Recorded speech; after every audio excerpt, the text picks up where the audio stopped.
சரி, ஓகே. அப்போ வந்து முதலாவது யூனிட்ல நம்ம என்ன பார்த்தோம்னு சொன்னா, பொதுவா வந்து சில சிஸ்டங்கள உருவாக்குறதுக்கு வந்து நம்ம வந்து புரோகிராமிங்க பயன்படுத்தி சில சிஸ்டங்கள உருவாக்குவோம்னு சொல்லி. அதாவது பொதுவா சிஸ்டம்னு சொல்லி இதுல ஐடில வந்து செல்வோம் சாஃப்ட்வேர்ஸுக்கு. அப்ப சின்ன சின்ன சாஃப்ட்வேர்ஸ்கள், சின்ன சின்ன புரோகிராம்கள் பண்ணதுக்குரிய அந்த புரோகிராமிங் கோடிங் வந்து உங்களுக்கு முதலாவது யூனிட்ல வழங்கப்பட்டிருந்துச்சு. அதாவது உலகத்துல வந்து பல புரோகிராமிங் லாங்குவேஜஸ் இருக்குது. அப்ப அந்த வகையில நமக்கு வந்து நம்மட சிலபஸ்ல வந்து பஸ்கால்னு சொல்லி ஒரு புரோகிராமிங் லாங்குவேஜ் ஒன்று உள்ளடக்கப்பட்டிருக்கு. சரியா? அப்ப அந்த பஸ்கால்னு உள்ளடக்கப்பட்டிருக்கிற அந்த புரோகிராமிங் லாங்குவேஜ் மூலமாக சில சின்ன சின்ன புரோகிராம்கள் பண்ணி பார்த்தோம். சரியா? பண்ணி பார்த்தா எல்லாருக்கும் விளங்கியிருக்கும்னு நினைக்கிறேன். அப்ப அந்த புரோகிராம்களை வச்சு நம்ம ஒரு சிஸ்டம் ஒன்று உருவாக்குறோம். சரியா? அதே மாதிரி சிஸ்டம்ன்றதுல சிஸ்டம் ஒன்றை உருவாக்குறன்றதுல வந்து ஒரு பகுதி தான் வந்து அந்த கோடிங் பண்றது. சரியா? அந்த ப்ரோக்ராம் பண்றதுன்றது ஒரு சிஸ்டம் உருவாக்குற ப்ரொசஸ்ல இருக்கிற ஒரு சின்ன ஒரு பகுதி. சரியா? அதாவது அதுக்கு சில படிமுறை இருக்குது. அதெல்லாம் வந்து இந்த யூனிட்ல லாஸ்ட்டுக்கு பார்ப்போம். அப்ப அந்த படிமுறையில ஒரு பகுதி ஒரு அ துண்டு தான் வந்து அந்த கோட் பண்ணி நம்ம ப்ரோகிராம்கள உருவாக்குறன்றது. சரியா?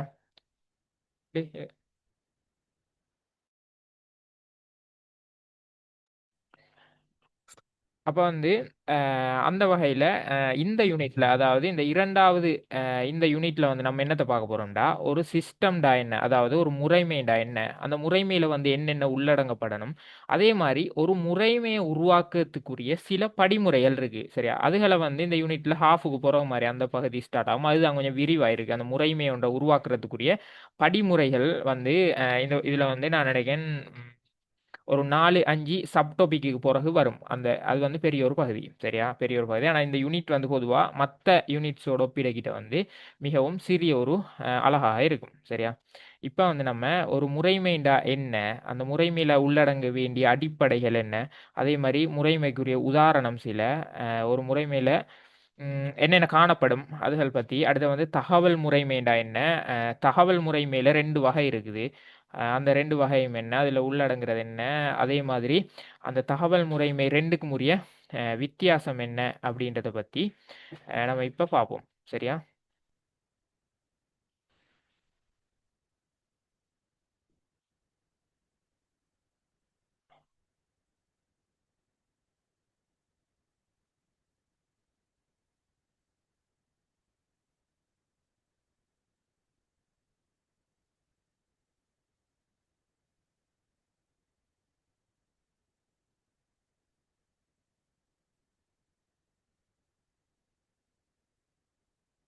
அப்ப வந்து ஒரு முறைமைண்டா என்னன்னு ஃபர்ஸ்ட்டுக்கு பார்ப்போம். சரியா?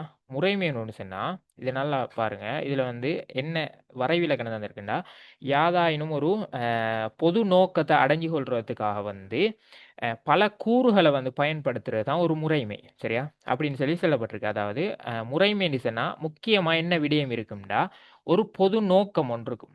சரியா? ஒரு பொது நோக்கம் கட்டாயம் இருக்கும். அதே மாதிரி அந்த நோக்கத்த அடையறதுக்கு சில கூறுகள நம்ம பயன்படுத்துவோம். சரியா? இது 2ம் இருக்கும்னு சொன்னால், அது ஒரு முறைமையாக இருக்கும். அதாவது நான் எக்ஸாம்பிளுக்கு நான் ஒரு முறைமையோட சொல்றேன். சரியா? நம்மட பாடசாலை. பாடசாலைய வந்து ஒரு முறைமையா எடுத்துக்கங்க. அப்ப பாடசாலை ஒரு முறைமையா இருக்கும்டா, அங்க வந்து பொது நோக்கம் ஒன்று இருக்கும். என்ன? சிறந்த கல்விமான்கள உருவாக்கணும்ன்றது ஒரு நோக்கம். சரியா? இந்த கல்விமான உருவாக்கணும்னு சொன்னா, அது வந்து இப்ப அது வந்து ஒரு முறைமையா இருந்தால், சில கூறுகள் பயன்படுத்தப்படணும். சரியா? அந்த கூறுகள் தான் என்ன?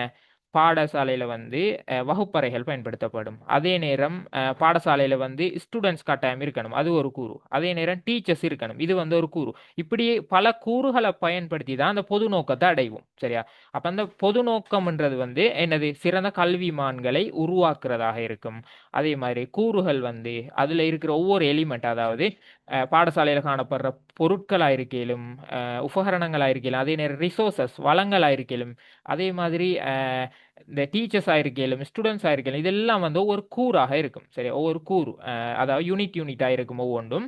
அப்ப இந்த யூனிட்டை எல்லாம் பயன்படுத்தி நம்ம ஒரு பொது நோக்கத்தை அடைவோமாக இருந்தால், அதுக்கு பேர் தான் அந்த என்டையர் ப்ரோசஸ்ஸுக்கு பேர் தான் வந்து முறைமைன்னு சொல்லி சொல்லுவோம். சரியா?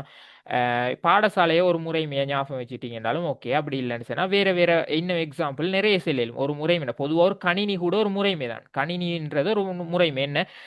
தரவுகள வந்து தகவல்களாக நம்ம மாத்துறதுக்கு வந்து பயன்படுத்துற ஒரு முறைமை தான் கணினி. அப்போ அந்த கணினியில் வந்து மவுஸ், கீபோர்ட் இப்படியான பல சாஃப்ட்வேர்ஸ் இதெல்லாம் வந்து ஒவ்வொரு கூறாக இருக்கும். இந்த கூறெல்லாம் பயன்படுத்துவோம். அப்போ அதில் பொது நோக்கமும் இருக்குது, கூறும் இருக்குன்னு சொன்னால் அது ஒரு முறைமையாக கணிக்கப்படும். சரியா?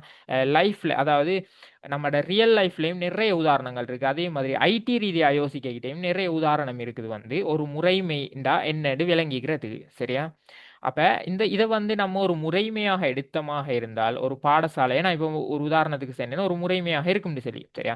அப்போ பாடசாலை உண்ட ஒரு முறைமையாக செல்வோம்னு சொன்னால் அதில் சில இன்புட்ஸ் காணப்படும், அதே நேரம் சில ப்ரெசஸிங் காணப்படும், அதே மாதிரி சில வெளியீடு அதாவது அவுட்புட் காணப்படும். சரியா? எப்பவும் ஒரு முறைமையில் இது மூணும் அடிப்படை கூறுகளாக இருக்கும். சரியா?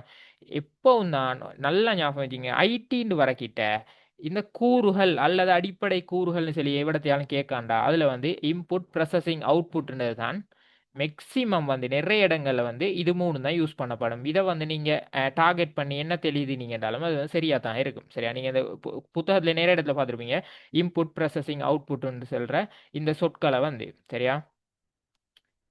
அப்போ வந்து இப்போ சொல்லுங்க, கொஞ்சம் இருங்க அப்படியே.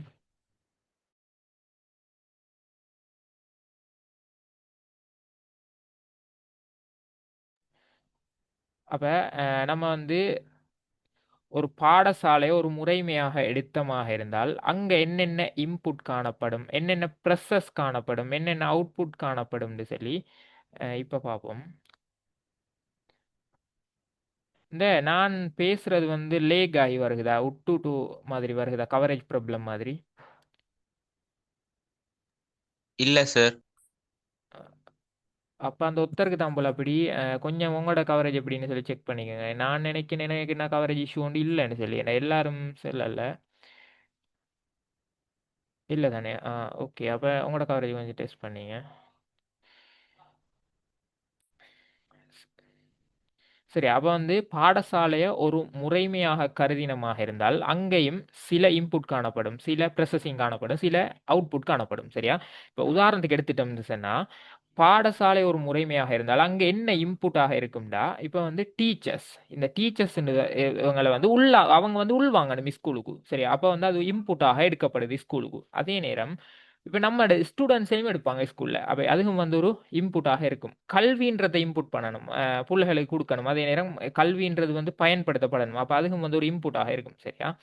அப்போ இப்படியான பல இன்புட் ஸ்கூலுக்குள்ளுக்கு வருது. சரியா? அப்போ ஸ்கூல்ன்ற ஒரு சிஸ்டத்தை எடுத்துட்டோம்னா அங்கே என்ன ப்ரொசஸிங் நடக்க போகுது, படித்து கொடுப்பாங்க.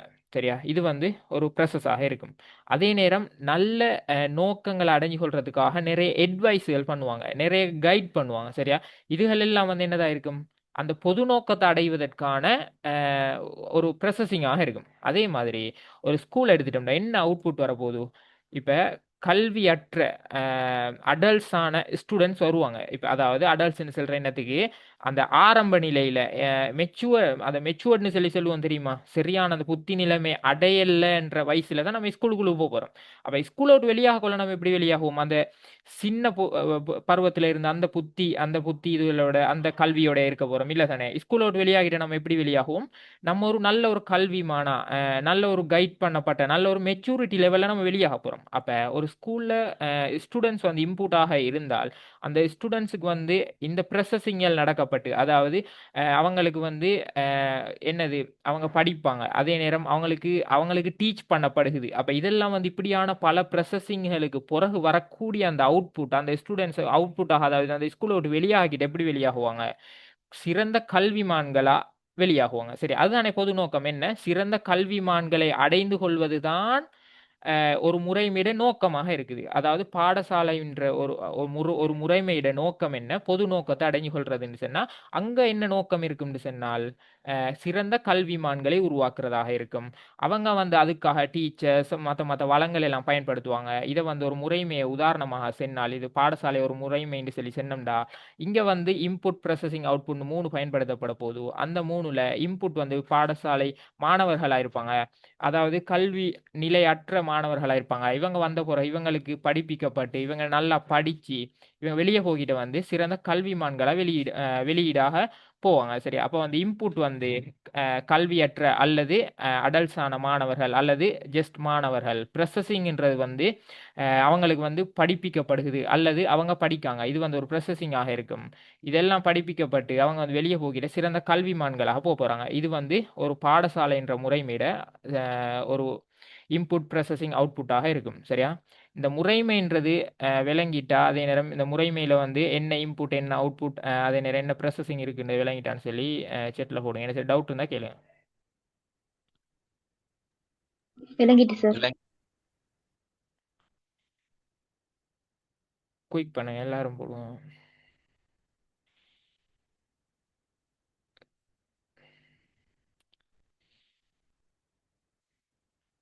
ஓகே, சரியா? இது வந்து ஒரு சிம்பிள் எக்ஸாம்பிள். நான் வந்து இதே மாதிரி உங்களுக்கு இது வந்து வேற வேற முறைமைகளையும் உங்களுக்கு உதாரணமாக எடுத்து பார்க்கலும். சரியா? செல்ல போனால் ஒரு டிரான்ஸ்போர்ட் கூட ஒரு என்னது டிரான்ஸ்போர்ட் மீன் ஒரு பஸ் சர்வீஸ்னு சொல்லி வைப்போமே. பஸ் சர்வீஸ்ண்டா இப்போ உங்களுக்கு தெரியும் எஸ்எல்டிபி அதே நேரம் சிடிபின்னு சொல்லி சொல்லுவோம். இது வந்து ஒரு டிரான்ஸ்போர்ட் சர்வீஸ் நம்மட கவர்மெண்ட். சரியா? அப்போ இந்த டிரான்ஸ்போர்ட் சர்வீஸை வந்து ஒரு எக்ஸாம்பிளாக ஒரு முறைமைக்கு எடுத்துட்டீங்கன்னு சொன்னால், அடுத்து வந்து என்ன நடக்குது? அவங்களோட பொது நோக்கம் என்னவாக இருக்குது? சிறந்த போக்குவரத்து சேவையை வழங்குறது தான் அவங்களோட நோக்கமாக இருக்கும்.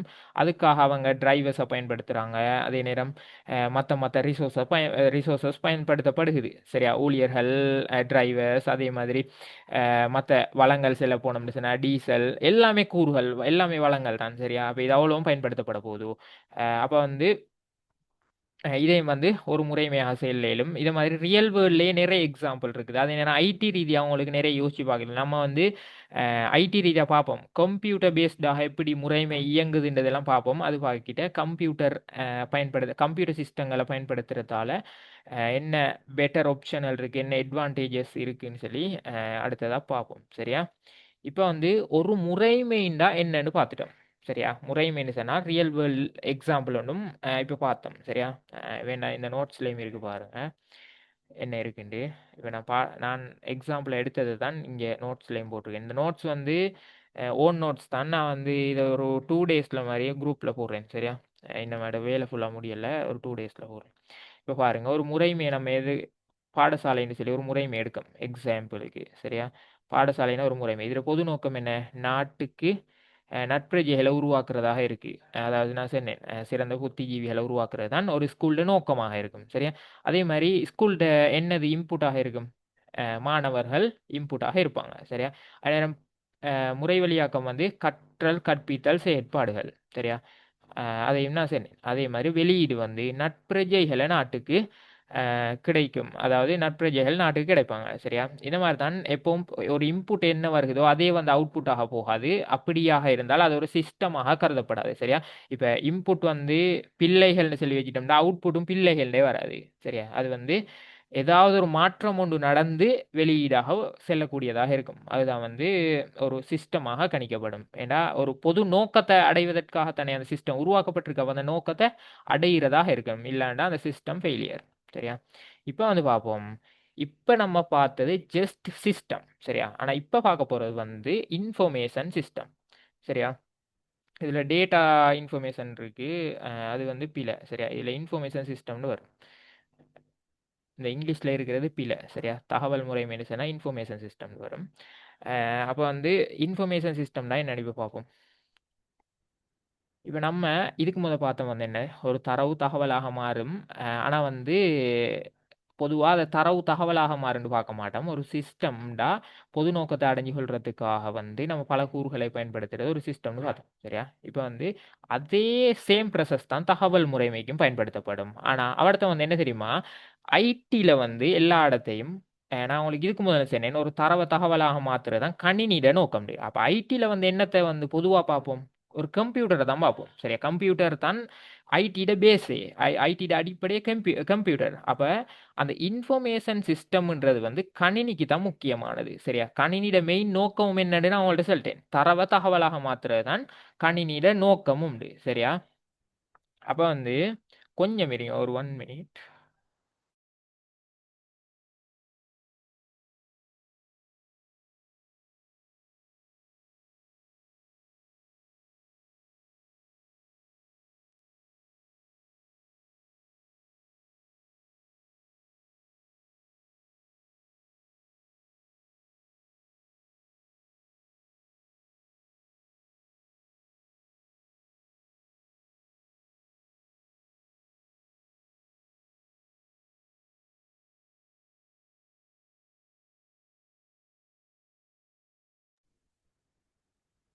இந்த யாரும் ரெக்கார்டிங் ரிக்வெஸ்ட் கொடுக்க வேணாம் சரியா? ரெக்கார்டிங் நான் குரூப்பில் லிங்க் போடுறேன் தானே. யாரும் ரெக்கார்டிங் ரிக்வெஸ்ட் பண்ணாதீங்க சரியா?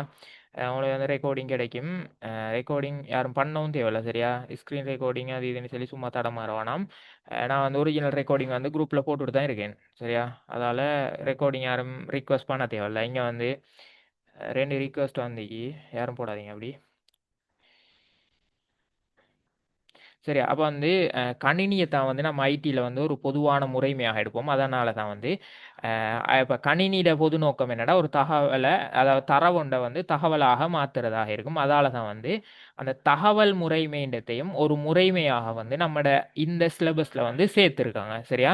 அப்போ இந்த தரவுகளை தகவல்களாக மாத்துறதுக்கு வந்து இதுக்கு முற்பட்ட காலம், அதாவது இப்போ வந்து கம்ப்யூட்டர் வேர்ல்டுன்னு சொல்லி சொல்கிறோம், அதாவது அல்லது டெக்னாலஜி வேர்ல்டுன்னு சொல்லி சொல்கிறோம் சரியா? அப்போ இந்த டெக்னாலஜி வேர்ல்டுன்றது இந்த டிரான்ஸ்ஃபார்ம் ஆகிறதுக்கு வந்து தகவல் முறைமைன்றது பயன்படுத்தப்பட்டுச்சு. ஆனால் வந்து அதை எப்படி தெரியுமா பயன்படுத்தப்பட்டுச்சு? கைமுறை அல்லது மெனுவல்னு சொல்லி சொல்லுவோம் சரியா? கைமுறையில் வந்து அதே செயற்பாடுகள் நடந்துச்சு. ஆனால் வந்து அது ஒரு பேசிக் செயற்பாடுகள், அடிப்படை செயற்பாடுகளா சரியான ஒரு வளர்ச்சி அற்ற ஒரு நிலைமையில் அந்த தரவுகள் தகவல்களாக மாற்றப்பட்டுச்சு. ஆனால் அதே சேம் ப்ரொசஸை இப்போ கொஞ்சம் அபிவிருத்தி செஞ்சு பல விடயங்கள் டிரான்ஸ்ஃபார்ம் ஆகி இலேசான முறையில் வந்து கணினியை பயன்படுத்தி தரவுகளை நம்ம தகவல்களாக மாற்றிட்டு இருக்கோம் இப்போ சரியா?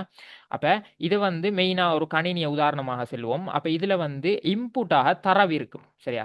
அதாவது கணினின்னு ஒரு முறைமை எடுத்துட்டோம்னா, நான் உதாரணத்துக்கு நான் தரவை தகவலாக மாற்றுறதுக்கு வந்து ஒரு எக்ஸாம்பிளாக நான் கணினி எடுக்கேன். அப்போ கணினின்னு எடுத்துட்டாலும் அதில் வந்து இன்புட்டாக என்ன இருக்குன்னா தரவு இருக்கும். அதே நேரம் அந்த இன்புட் வந்து ப்ரொசஸ் பண்ணப்படும் சரியா? பல தரவுகள் சேர்ந்து தகவல்களாக மாறும்னு சொல்லி நீங்கள் கிரேட் 10ல் ஃபெஸ்ட் யூனிட்ல படிச்சிருப்பீங்க சரியா? தரவுகள் தகவல்களாக மாறும்னு சொல்லி, அது தகவல்களாக மாறணுமாக இருந்தால் அந்த தரவுகள் வந்து பல சேர்க்கப்பட்டு ஒரு ப்ரொசஸிங் நடந்தால் தான் வந்து தகவலாக அந்த தரவுகள் மாறும்னு சொல்லியும் படிச்சிருப்பீங்க சரியா? அப்போ வந்து ஒரு தகவல் உருவாகணுமாக இருந்தால் பல தரவுகள், அதாவது ஒரு தரவு சரி வராது, ஒரு தரவுக்கோ மேற்பட்டதாக இருக்கும். பல தரவுகள் சேர்ந்து ஒரு முறைவழி நடக்கப்பட்டு அந்த முறைவழியில் வரக்கூடிய வெளியீடு தான் வந்து என்னதாக இருக்கும்? தகவல்களாக இருக்கும் சரியா? இது வந்து வெரி வெரி பேசிக் கன்செப்ட். இது வந்து கிரேட் 10ல் ஃபெஸ்ட் யூனிட்ல இருக்கு சரியா? ஆனால் வந்து இவ்விடத்துக்கு இந்த அறிவும் தேவைன்றதுக்காக தான் வந்து இதை போட்டிருக்காங்க. ஒரு தரவு எப்படி தகவலாக மாறுதுன்னு சரியா? அப்போ ஒரு தரவு வந்து தகவலாக மாறுறது வந்து 2 முறைகள் காணப்படுது அதுக்கு சரியா? அல்லது தரவு தகவல்களாக மாறுறது வந்து 2 வகைப்படும். ஒன்று வந்து என்னன்னா கைமுறை தகவல் முறைமை, அதாவது மெனுவலாக நம்ம மாத்திரம். அதான் நான் சொன்னேன், இந்த கம்ப்யூட்டர்கள் அறிமுகமாகிறதுக்கு வந்து எல்லா செயற்பாடுகளுமே பொதுவாக வந்து கைமுறையில் தான் நடந்துச்சு. ஆனால் இப்போ வந்து அது டிரான்ஸ்ஃபார்ம் ஆகி கணனியை அடிப்படையாக கொண்ட தகவல் முறைமைண்டும் ஒரு முறை இருக்குது சரியா? அப்போ வந்து தகவல் முறைமை 2 வகைப்படும். தகவல் முறைமையில் ஒன்று தான் வந்து கைமுறை தகவல் முறைமைன்னு சொல்லுவோம், அதாவது மெனுவலாக. இப்போ எக்ஸாம்பிளுக்கு வந்து நான் சொல்கிறேன், ஒரு அட்டெண்டன்ஸ் நம்மளுடைய ஸ்கூலில் வந்து அட்டெண்டன்ஸ் போடுவாங்க. இதை வந்து ஒரு தகவல் முறைமை தானே. என்னது அவரது தகவல் எடுக்காங்க, இன்றைக்கு நீங்கள் வந்திருக்கீங்களா இல்லையான்னு சொல்லி சரியா? அப்போ அந்த தகவல் கலெக்ட் பண்ணப்படுகுதுன்னு சொன்னால் அது வந்து அதாவது கையால் மார்க் பண்ண போகிறாங்க. அதாவது கையாலண்டா ஃபுல் மேனுவல் சிஸ்டம், கம்ப்யூட்டர் பயன்படுத்தப்படாமல். இதே மாதிரி சில யூனிவர்சிட்டிஸில் வந்து அட்டெண்டன்ஸ் எடுப்பாங்க. எப்படி தெரியுமா? இது ரெண்டும் ஒரே ப்ரொசஸ் தான். அப்போ சில யூனிவர்சிட்டிஸில் எப்படின்னா ஐடி கார்டு இருக்கும். சில இல்லை இப்போ வந்து பொதுவாக எல்லா யூனிவர்சிட்டிஸ்லையும் அப்படி தான். அந்த ஐடி கார்டை கொண்டு போய் அவங்க வந்து அட்டெண்டன்ஸ் வந்திருக்காங்களா இல்லையான்னு சொல்லி எப்படி செய்வாங்கடா, அதை கொண்டு போய் ஒரு ஸ்கேனர் ஒன்று இருக்கும், கணினியை பயன்படுத்தி வச்சுருப்பாங்க. அப்போ கணினியில் கனெக்ட் பண்ணப்பட்டிருக்கும். அந்த ஸ்கேனருக்கு முன்னுக்கு அந்த ஐடி கார்டு அப்படி நீட்டினால் வந்து அது ஸ்கேன் பண்ணப்பட்டு நீங்கள் உங்களோட அட்டெண்டன்ஸ் வந்து ஆட்டோவாகலும். அதுக்கப்புறம் வந்து நீங்கள் அந்த பாடத்தை முடிச்சுட்டு, அதாவது அந்த லெக்சர்ஸை முடிச்சுட்டு நீங்கள் வெளியே போய்கிட்டு அந்த இதை திரும்ப ரீட் பண்ணி விட்டு போனீங்கடா, இத்தனை மணிக்கு நீங்கள் கிளாஸ் வந்தீங்க, இத்தனை மணிக்கு போனீங்கன்னு சொல்லி உங்களோட தகவல் அப்படியே ஸ்டோர் பண்ணப்படும் சரியா? அப்போ இதுவும் வந்து அட்டெண்டன்ஸ் எடுக்கிற அதே ப்ரொசஸ் தான். ஆனால் வந்து இது கம்ப்யூட்டரை பேஸ் பண்ணப்பட்டு நடத்தப்படுது சரி? அப்போ வந்து ஒரு இன்ஃபர்மேஷன் கலெக்ட் பண்ணுறதுக்காக இருந்தாலும் சரி, ஒரு தரவை தகவலாக மாற்றுவதற்காக இருந்தாலும் சரி, 2 முறைகள் பயன்படுத்தப்படுது. ஒன்று வந்து கைமுறை தகவல் முறைமை, அடுத்து வந்து கணினியை அடிப்படையாக கொண்ட தகவல் முறைமை சரியா? இப்படி 2 பயன்படுத்தப்படுகிறது. அப்போ இதையும் இது ரெண்டையும் வந்து கொஞ்சம் விரிவாக பார்ப்போம். என்ன சொன்னால் இது பொதுவாக எக்ஸாமுக்கும் கேள்வி வார பகுதி உண்டு. என்னென்னா பொதுவாக கைமுறை தகவல் முறைமைக்கும் கணனியை அடிப்படையாக கொண்ட தகவல் முறைமைக்கும் இடையிலான வேறுபாடுகள் என்னென்று மேக்சிமம் பார்ட் 2லாம் கேள்விகள் நிறைய வந்திருக்கு சரியா? நீங்களும் பொதுவாக பாஸ் பேப்பர் எடுத்து பாருங்க.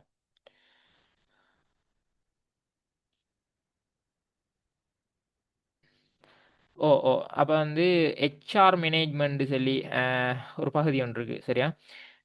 ஒரு ஆள் ஒன்று கேள்வி ஒன்று கேட்டீங்க, அதனால சொல்கிறேன். ஹெச்ஆர் மேனேஜ்மெண்ட் சொன்னால் மனிதர்களை முகாமைத்துவம் செய்கிற ஒரு பகுதின்னு சொல்லி சொல்லுவோம் சரியா. அது வந்து அவுட் ஆஃப் சிலபஸ், உங்களுக்கு சம்மந்தம் இல்லை, நான் அதை உதாரணத்துக்கு சொல்லி காட்டுறேன். அப்போ அதில் வந்து பொதுவாக கம்பெனிகள்லையும் வந்து இப்போ வந்து ஹெச்ஆர் மேனேஜ்மெண்ட்ற ஒரு அபிவிருத்தியாக சொல்கிறாங்க. என்னத்தன்னு சொன்னால் இந்த அட்டெண்டன்ஸ், அதாவது அங்கே வர ஊழியர்கள், ஒரு கம்பெனின்னு சொன்னால் 1000 2000 பேர் வேலை செய்கிற நிறைய கம்பெனிஸ் இருக்குது, பல்லாயிரக்கணக்கான பேர் வேலை செய்கிற கம்பெனி இருக்குது. அப்போ ஒருத்தர் அட்டெண்டன்ஸ் மார்க் பண்ணலாதானே, அவங்க எத்தனை மணிக்கு வராங்க எத்தனை மணிக்கு போகிறாங்கன்னு சொல்லி அவங்கள மேனேஜ் பண்ணுறதே கடினமாக இருக்கும். அப்போ அந்த சந்தர்ப்பத்தில் எல்லாம் இப்போ வந்து பொதுவாக அட்டெண்டன்ஸ் எடுக்கிறதுக்கு வந்து இந்த கணினி அடிப்படையாக கொண்ட தகவல் முறைமை தான் பயன்படுத்துகிறாங்க. அதாவது ஃபுல்லாக அவங்களுக்கு ஒரு ஐடி கார்டு வழங்கப்பட்டிருக்கும், அல்லது வந்து அவங்களுக்கு அட்டெண்டன்ஸுக்குன்னு சொல்லி ஒரு கார்டும் சில கம்பெனியில் வழங்கப்பட்டிருக்கும். அவங்க வரக்கிட்ட அதை ரீட் பண்ணுவாங்க, போகிட்ட அதை ரீட் பண்ணி விட்டு போவாங்க சரியா. ஒட்டோவா அவங்க எத்தனை மணிக்கு வந்தாங்க எத்தனை மணிக்கு போனாங்கன்னு இருக்கும். அதில் பொதுவாக ப்ரோக்ராம் செட் பண்ணப்பட்டிருக்கும். இப்போ உங்களுக்கு தெரியும், நம்ம இதுக்கு முதல் படித்தோம் என்ன, ஃபெஸ்ட் யூனிட்டில் ப்ரோக்ராம் பண்ணுறது. அதில் இஃப் கண்டிஷனில் நமக்கு இப்படி செட் பண்ணிடும், எப்படி கம்ப்யூட்டரில் ஒரு சின்ன ப்ரோக்ராம் ஒன்று எழுதிடும். இவர் வந்து 15 பொதுவாக 15 நாள் ஒரு டியூட்டின்னு வச்சால் 15 நாளில் 10 நாளைக்கு இப்போ சும்மா எக்ஸ்ன்னு சொல்லி ஒரு நஃபர்னு வச்சுக்கோங்க சரியா. அந்த எக்ஸ்ன்னு சொல்கிற நஃபர் வந்து 10 நாளை விட அதிகமாக லீவ் எடுத்திருந்தால் வந்து அவங்களோட சம்பளத்தில் இருந்து இவ்வளோ கட் பண்ணுன்னு சொல்லி நமக்கு ஒரு இஃப் கண்டிஷனோட எழுதியிருந்தானே. உங்களுக்கே தெரியும், அது எக்ஸ்ன்னு சொல்லி போட்டு 10 அதை விட கீழே லெஸ் தேனாக இருந்தால் இவ்வளோ குறைவாக வரணும்னு சொல்லி அழகாக செட் பண்ணிடலாம் சரியா. அப்போ அதெல்லாம் படித்த வந்து அந்த சிஸ்டங்களுக்காகத்தான். அப்போ அப்படி ஒரு ப்ரோக்ராம் எழுதி சாஃப்ட்வேர் ஒன்று உருவாக்கி வச்சு அதில் ரீட் பண்ண படிக்கினா அவங்களோட சம்பளம் ஒட்டுவாக வெட்டப்படும் விளைஞ்சா. இதெல்லாம் ஒருத்தராக இருந்து மார்க் பண்ணி எழுதி அந்த அதாவது கைமுறை தகவல் முறைமையாக இருந்தால் வந்து இதெல்லாம் வந்து மேனேஜ் பண்ணுறது இவ்வளோ கடினமாக இருக்கும். ஆனால் வந்து இப்போ இதெல்லாம் ஆட்டோமேட்டிக்கில் ஒரு சிஸ்டம் ஒன்று உருவாக்கி வச்சு அது ஆட்டோமேட்டிக்கில் செஞ்சுட்டு இருக்காங்க விளைஞ்சா. இதெல்லாம் வந்து அந்த கணினி அடிப்படையாக கொண்ட தகவல் முறைமைக்கான அட்வான்டேஜஸாக சொல்லிடும் சரியா. அது வந்து ஒருத்தர் டவுட்டாக கேட்டதால நான் சொன்னேன். இப்போ வந்து பார்ப்போம் கைமுறை தகவல் முறைமைண்டா என்னன்னு சொல்லி கொஞ்சம் விரிவாக பார்ப்போம் சரியா. இதையாவது சரி வாசிங்க ஏழும்டா.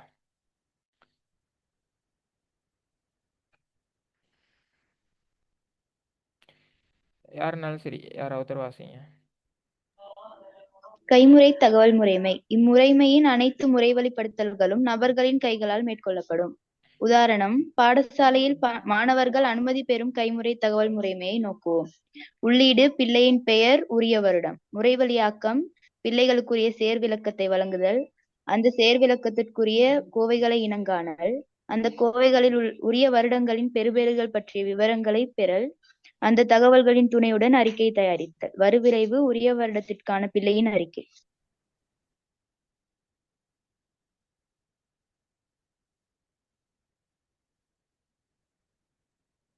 சரி ஓகே. அப்போ வந்து இதில் என்ன சொல்லப்படுதுன்னு பார்த்துருப்பீங்க. ஒரு பாடசாலை மாணவர் ஒருத்தருக்கான வந்து அனுமதியை பெறுறது, அதாவது அதுக்கு சொல்கிறோம் என்ன, அப்ளிகேஷன் அட்மிஷன் பண்ணுவோம். ஒரு ஸ்கூலுக்கு வந்து என்டர் பண்ண போகிறோன்னு சொன்னால் அவங்களுக்கு வந்து ஒரு அட்மிஷன் ஒன்று கொடுக்கப்படும். அதை தான் சொல்கிறாங்க. அப்போ வந்து அவர்கிட்ட இருந்து சில டீட்டெயில்ஸ் எடுப்பாங்க. இது வந்து அந்த ஃபோமுக்குரிய உள்ளீடாக இருக்கும். அதாவது அதே நேரம் அந்த உள்ளீடுகளை பெற்ற பிறகு இப்போ சும்மா நீங்கள் எத்தனை வருடத்துக்கான ஒரு மாணவர், அதே நேரம் உங்களோட பேர், இதுகள் வந்து உள்ளீடாக எடுக்கப்படும். அதை எடுக்கப்பட்டு சில ப்ரொசஸ் நடக்கும். என்ன, உங்களுக்கு ஒரு இண்டெக்ஸ் நம்பர் வழங்குவாங்க, உங்களே வந்து இந்த வகுப்புன்னு சொல்லி தான் சேர்ப்பாங்க. அதே மாதிரி உரிய வருடத்திற்கான பிள்ளையின் அறிக்கைன்னு சொல்லி ஒரு அவுட்புட் ஒன்று போகுது சரியா. இதான் வந்து ஒரு பாடசாலையில் பயன்படுத்தப்படுற ஒரு கைமுறை தகவல் முறைமைக்கு ஒரு உதாரணமாக இருக்குது. இது இல்லை, பல உதாரணம் இருக்குது. நான் இப்போ உங்களுக்கு சொன்னேன் அட்டெண்டன்ஸ் போடுறது வந்து ஒரு இப்போ அட்டெண்டன்ஸ் போடுறது எப்படி, நீங்கள் வந்திருக்கீங்களா இல்லையான்னு சொல்லி போட்டு உங்கள்ட்ட வந்து உள்ளீடு எடுக்காங்க சரியா. எடுத்து அதை வந்து கவுண்ட் பண்ணப்பட்டு இப்போ சில டைமில் நீங்கள் இத்தனை நாள் வரலன்னு சொல்லி இப்போ ஒவ்வொரு நாள் கொடுக்கப்பட்டது ஒரு டேட்டா சரியா. உங்களுக்கு டேட்டானா தெரியும், ஒவ்வொன்றாக இருக்கும் சரியா. ஒவ்வொன்றாக இருக்கிறது டேட்டாஸ், தரவாக இருக்கும் சரியா. தரவு தகவல் கிளியர் இல்லைண்டா எனக்கு கொஞ்சம் செட்டில் சொல்லுங்க, நான் அதை விரிவாக விளங்கப்படுத்துகிறேன் சரியா. தரவுண்டா என்ன, தகவல்டா என்ன, முறை வழியாக்கம்டா என்னன்னு சொல்லி யாருக்கு சரி தெரியாட்டி சரியா. சென்னா அப்படி சென்னா வந்து விரிவாக விளங்கப்படுத்தலும், இல்லாட்டி சும்மா டைம் வேஸ்ட். ஏதாவது விளங்கி நான் வந்து இதில் நான் விரிவாக சொல்லிட்டு இருக்கிறது இல்லை. அப்போ நீங்கள் ஒவ்வொரு நாள் கொடுக்கப்படுற ஒவ்வொரு தரவையும் சேர்த்து வச்சு பல தரவாக அவங்க வச்சு கவுண்ட் பண்ணாங்க எல்லாம் இருந்தால் நீங்கள் இத்தனை நாள் வரலன்னு சொல்லி ஒரு தகவல் ஒன்று உருவாகும் சரியா. அப்படித்தான் உள்ளீடு முறை வெளியாக்கம் வெளியீடுன்றது காணப்படுறது. சரியா? அது உங்களுக்கு உள்ளீடு வெளியீடு அதே நேரம் முறை வழியாக்கம் அதே மாதிரி தரவு தகவல் இதுகள் தெரியலைன்னு சொன்னால் செட்டில் போடுங்க, விளங்கப்படுத்துகிறேன். சரியா? இதுவே அது விளங்கும்னு சொன்னால் உங்களுக்கு இதெல்லாம் பெருசாக விரிவாக பார்க்கவும் தேவையில்ல. சரியா? அதே மாதிரி கணினியை அடிப்படையாக கொண்ட தகவல் முறைமைன்னு ஒன்று இருக்குது. அதை வந்து நான் சொன்னேன், பொதுவாக கம்ப்யூட்டரை அடிப்படையாக வச்சு நம்ம ஒரு தகவல் முறைமையை உருவாக்குவோம், அல்லது ஒரு முறைமை உண்டு கம்ப்யூட்டரை வச்சு இயங்குதாக இருந்தால் அதுக்கு தான் நம்ம சொல்லுவோம் கணினியை அடிப்படையாக கொண்ட தகவல் முறைமை. இது சரியா? இதை வாசிங்க. யார் சரி?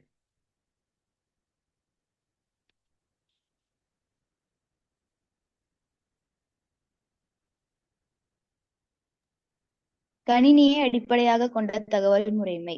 கணினி மூலம் தரவுகள் தகவல்களாக மாற்றப்படும் முறையே கணினி தகவல் முறைமை எனப்படும். கணினிமயப்படுத்தப்பட்ட பாடசாலைகள் நூலக முறைமை ஒன்றை கருதுக. இதன் மூலமாக நூலகருக்கு கிடைக்கும் நன்மைகள் பின்வருமாறு: குறுகிய நேரத்தில் குறிப்பிட்ட நூல் உள்ளதா எனவும், உள்ளதெனின் அது இருக்கும் இடம் ஆகியவற்றை அறிய முடிதல். பட்டை குறிமுறை மூலமாக புத்தகங்களினை இரவல் வழங்கல் தொடர்பான தகவல்களை பேண முடிதல். புத்தகங்களுக்கான தாமத கட்டணத்தை இலகுவாக கணிப்பிட முடிதல். மாணவருக்கு வினைத்திறனான புத்தகங்களை தேடி அறிய இலகுவாதல். நூலகங்கள் இரவல் பெற்றவர்களின் விவரங்களை முறையாக பேண முடிதல். உரிய திகதியில் புத்தகங்களை மீள கையளிக்காதோரது பட்டியலை தயாரிக்க முடிதல். நூல் நிலைய தொடரான முறைமை மூலமாக நூலகம் தொடர்பான தகவல்களை வழங்க முடிதல். அங்கத்தவர்களுக்கு இலத்திரனியல் நூல்களை வழங்க முடிதல். பிரதான காரியாலயத்திற்கு வலையமைப்பு உள்ளாக்கப்பட்டிருப்பதால் விடுகை பத்திரம் வழங்கும் சந்தர்ப்பங்களில் நூல்களை ஒப்படைக்காத விவரங்களை அறிய முடிதல். சரி, ஓகே. இது வந்து என்னது சொல்லுதுன்னு சொன்னால், இப்போ வந்து ஒரு லைப்ரரி இருக்கும் ஸ்கூல், அதே நேரம் யூனிவர்சிட்டிஸில். அப்போ இந்த லைப்ரரியை வந்து ஒரு முறைமையாக, அதாவது தகவல் முறைமை ஒன்றாக கருதினமாக இருந்தால், இவ்விடத்தை வந்து என்னென்ன நன்மைகள் கணினியை அடிப்படையாக கொண்ட முறைமையை பயன்படுத்துறதால என்னென்ன நன்மைகள் இருக்குதுன்னு சொல்லி இதில் வந்து சொல்லப்பட்டிருக்கு. ஒரு அதாவது லைப்ரரி சிஸ்டம் ஒன்று. சரியா? அப்போ அந்த லைப்ரரி சிஸ்டமில் இப்போ வந்து பார்கோட் சிஸ்டத்தை பயன்படுத்தி புத்தகங்களை மேனேஜ் பண்ணிடும். சரி, அதாவது எந்த புத்தகம் எவ்விடத்தை இருக்குன்னு சொல்லி ஒவ்வொரு இடத்துலையும் பார்கோடை ரீட் பண்ணி அதுக்கு செக்ஷனை பிரித்து நம்ம கம்ப்யூட்டரில் வச்சிருந்தமாக இருந்தால் அவர் வந்து புக்குரிய கோடை சர்ச் பண்ணால் இந்த புக் இவ்விடத்தை தான் இருக்குன்னு ஈஸியாக எடுத்துக்கொள்ளும். சரியா? இது ஒரு நன்மை. அதே நேரம் அந்த பார்கோட் சிஸ்டத்தின் மூலமாக அந்த புத்தகம் வெளியே போகுதா அல்லது உள்ளுக்கு வருகுதா, யார் எடுத்துகிட்டு போகிறாருன்ற டீட்டெயில்ஸையும் வந்து பார்கோடில் ரீட் பண்ணினா அந்த புத்தகத்தில் சம்மந்தப்பட்ட டீட்டெயில்ஸ் வரப்போகுது. அதாவது அந்த புத்தகத்துக்குன்னு சொல்லி ஒரு கோடு ஒன்று வழங்கப்பட்டிருக்கும். அப்போ அந்த கோடை வந்து இப்போ வந்து ரீட் பண்ணினோடனே இவர் தானு சொல்லி போட அவரை டைப் பண்ணி விட்டு என்டர் பண்ணி விடுவாங்க. அப்போ அந்த சிஸ்டத்தில் பதியப்பட போகுது, இந்த புத்தகத்தை இவர் தான் எடுத்துகிட்டு போனேன், இன்றைக்கு தான் எடுத்துகிட்டு போனது.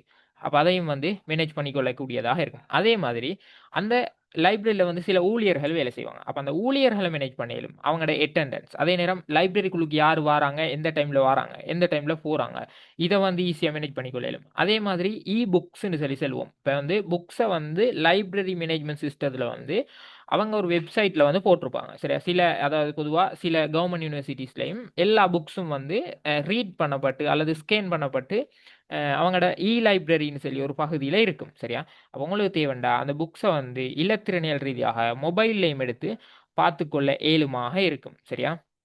இப்படி வந்து பல நன்மைகள் இருக்குது.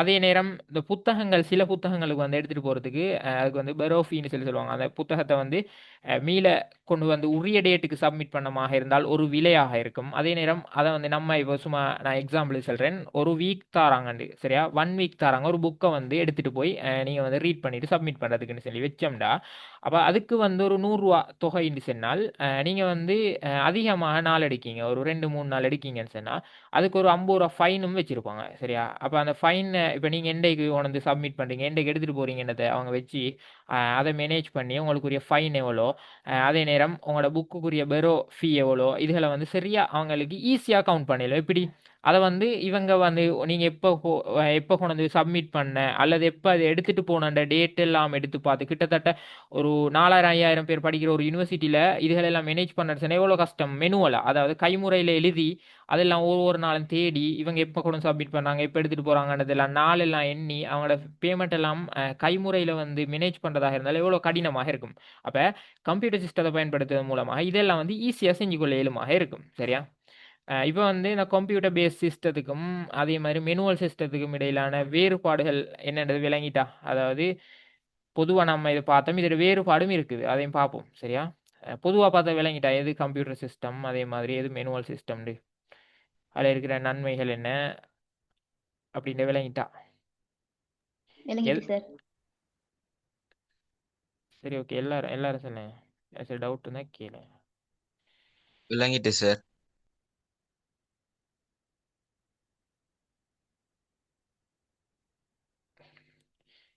இதில் உள்ள வேறுபாடுகள் பொதுவாக கேள்வி வார, சரியா?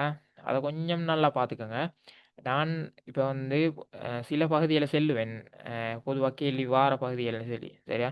நான் ஃபர்ஸ்ட் யூனிட்டை படிப்பிக்க கிட்ட வந்து சொன்னேன், என்னது பார்ட் 1ல் பெரும்பாலும் எந்தெந்த பகுதியில் கேள்வி வாரன்னு சொல்லி அந்த ஃபாலோ சார்ட் சுடோ கோடில் வந்து சொன்னேன். அதே மாதிரி பஸ்காலில் பெரும்பாலும் ஒரு 2-3 கேள்வி வரும். வராமையும் சில வருடங்களில் பார்ட் 1ல் வந்திருக்கு. சரியா? பார்ட் 2ல் வந்து மேக்ஸிமம் அதில் கேள்வி செய்யாத அளவுக்கு, அதை தவிர்க்கிற அளவுக்கு உங்களுக்கு நல்ல சொல்லியும் அதுக்குரிய நன்மைகள் என்னன்னு சொன்னேன். சரி, அது வந்து உங்களோட விருப்பம். உங்களுக்கு 7 சொன்ன எடுத்து செய்யுங்க. மற்றபடிக்கு நிறைய மார்க்ஸை லொஸ் பண்ணுறதுக்கு சான்ஸ் இருக்குது. சரியா? அந்த சான்ஸ் இருக்குது, ஆனால் எல்லாருக்கும் அது அப்படி நடக்காது. அப்போ வந்து பொதுவாக மார்க்ஸை லொஸ் பண்ணுற பகுதியில் நம்ம ரிஸ்க் எடுக்க தேவையில்ல தானே. ஓலவல்ன்றது நம்மளோட லைஃப்பை தீர்மானிக்கிற ஒரு பகுதி. அப்போ அதில் போய் நம்ம ரிஸ்க் எடுக்க தேவையில்லைன்னு சொல்லி அதுக்கும் சில உதாரணங்களோட சொன்னேன். சரி, அதே மாதிரி இப்போ நம்ம செகண்ட் யூனிட் படிக்கிட்டேன். இப்போ இந்த சில பகுதியில் செல்றேன் தானே, அதாவது இதுக்கு முதல் பாஸ் பேப்பரில் கண்டிருந்த இதுகளை தான் செல்றேன். சரியா? இந்த கணினி முறைமைக்கும் கைமுறைமைக்கும் இடையிலான வேறுபாடுகள் பொதுவாக கேள்வியில் வார, அது கொஞ்சம் பார்த்துக்கோங்க. சரியா? அது பார்ட் 1லேயும் வார. இந்த இப்போ அந்த பகுதியை தான் இப்போ பார்க்க போகிறோம். என்னடா, கைமுறை மற்றும் கணினி தகவல் முறைமைக்கு இடையிலான பிரதான வேறுபாடுகள்னு சொல்லி இது வந்து தனியவை நான் இது போட்டு காட்டிருக்கேன். இதை வந்து கொஞ்சம் 7 அளவுக்கு நல்லா பார்த்துக்கோங்க. சரியா? இது பொதுவாக ஸ்ட்ரக்சர்லையும் சம்டைம் கேள்வி வர மிச்சம் லேசான பகுதி. அதால தான் மார்க்ஸ் லோஸ் பண்ணிக்க தேவையில்லை, நான் திரும்ப திரும்ப சொன்னேன். சரியா? ஓகே, இதில் வந்து வாசிங்க. ஆனால் வந்து வேறு ஒவ்வொன்றையும் யார் சரி வாசிங்க அப்படின்னு சொன்னால், ஓர்டருக்கு ஒரு பகுதியை மட்டும் வாசிச்சிடாம ஒவ்வொன்றா வாசி வாசி நிப்பாட்டுங்க. சரியா? ஒவ்வொன்றாண்டா ரெண்டுடைய வேறுபாடு, இப்போ ஃபஸ்ட்டோட வேறுபாடு ரெண்டையும் வாசிச்சுட்டு அப்படியே நிப்பாட்டுங்க. அப்புறம் விளங்கப்படுத்தின அப்புறம் அடுத்தது அப்படி இப்படி வாசிங்க. கைமுறை மற்றும் கணினி தகவல் முறைமைகளுக்கு இடையிலான பிரதான வேறுபாடு. கைமுறை தகவல் முறைமை முறைவழியாக்கத்தின் மூலம் தகவல்களை பெறும்போது தவறுகள் ஏற்படலாம். கணினி தகவல் முறைமை தயாரிக்கப்பட்ட செய்நிரல் மூலம் தகவல்கள் பெறப்படுவதால் தவறுகள் ஏற்படுவதற்கான வாய்ப்புகள் மிக குறைவு. ஓகே. இப்போ வந்து நான் எதை சொல்கிறேன், இது வந்து என்ன சொல்கிறாங்கன்னு சொன்னால், முறைவழியாக்கங்கள் நடக்கும். இப்போ உங்களுக்கு தெரியும், ஒரு அட்டெண்டன்ஸ் ஒன்று எடுக்கணும்னு சொல்லி அட்டெண்டன்ஸ் எடுத்துட்டு, அதாவது பொதுவாக அட்டெண்டன்ஸ் ஒன்று எடுத்தாலும் அந்த அட்டெண்டன்ஸை வந்து எண்றது, அந்த அட்டெண்டன்ஸை வந்து எட் பண்ணுறது வந்து என்னதாக இருக்கும், ஒரு ப்ரொசஸிங்காக இருக்கும். சரியா? அப்போ அந்த எட் பண்ணுற செயற்பாடில் இப்போ 5ம் 7ம் வந்து 12ன்னு சொல்லி நம்ம போட்டதுக்கு பதிலாக மனிதனுக்கு வந்து தவறு நடக்கல தானே. இப்போ மெனுவலாக நம்ம 5ம் 7ம் 12ன்னு சொல்லி போடுறது, மெனுவலாக போடக்கிட்ட அந்த கூட்டலில் நமக்கு பிழை வரையிலும். எப்படி நமக்கு வந்து ஒருவேளை ஒரு 11ன்னு போடுபடையிலும், அதே நேரம் 13ன்னு சொல்லி போடுபடையிலும். சரியா? இது வந்து மனிதனுக்கு ஏற்படக்கூடிய தவறாக இருக்கும். அப்போ இதை வந்து மெனுவலாக செய்யக்கிட்ட இந்த தவறு வரும். ஆனால் கணினியை பயன்படுத்தி செய்யக்கிட்ட வந்து இந்த தவறு வருமா? வராது. ஏன்டா வந்து இது ஆல்ரெடி ப்ரோக்ராம் பண்ணப்பட்டிருக்கு. அதை வந்து பல பேர் பார்த்து பல யூசர்ஸ் பயன்படுத்தி அதை வந்து என்ன சரி பிழைகள் இருந்தாலும் அதெல்லாம் அப்டேட் பண்ணி தான் அந்த சிஸ்டத்தை உருவாக்கியிருப்பாங்க. அதை வந்து ஸ்டேண்டர்டாக வந்து செட் பண்ணியிருப்பாங்க. அப்போ அப்படி ஸ்டேண்டர்டாக செட் பண்ணினோன்ல எப்போவும் தவறு நடக்காது. பொதுவாக கம்ப்யூட்டர் பேஸ் சிஸ்டத்தில் தவறுகளே நடக்காது. சரியா? அது வந்து 100% ஷுவர். சரியா? அப்போ அப்படி இருக்கிற ஒரு சிஸ்டத்தை பயன்படுத்துறதால வந்து அந்த தவறுகளை தவிர்க்கலும். அப்போ இது வந்து கைமுறை தகவல் முறைமைக்கும் கணினி தகவல் முறைமைக்கும் இடையிலான பிரதான வேறுபாடாக இருக்கு. என்ன? முறைவழியாக்கத்தில் தகவல்களை பெறுகிற நேரம் வந்து சில தவறுகள் ஏற்படையிலும் இது வந்து எதில் கைமுறை தகவல் முறைமையில். அதே நேரம் இந்த தவறுகள் எதுவும் ஏற்படாது வந்து கணினி தகவல் முறைமையில். இது வந்து பிரதான இரு வேறுபாடுகளாக செல்லும் முதலாவதா. சரியா? இப்போ ரெண்டாவது வாசி.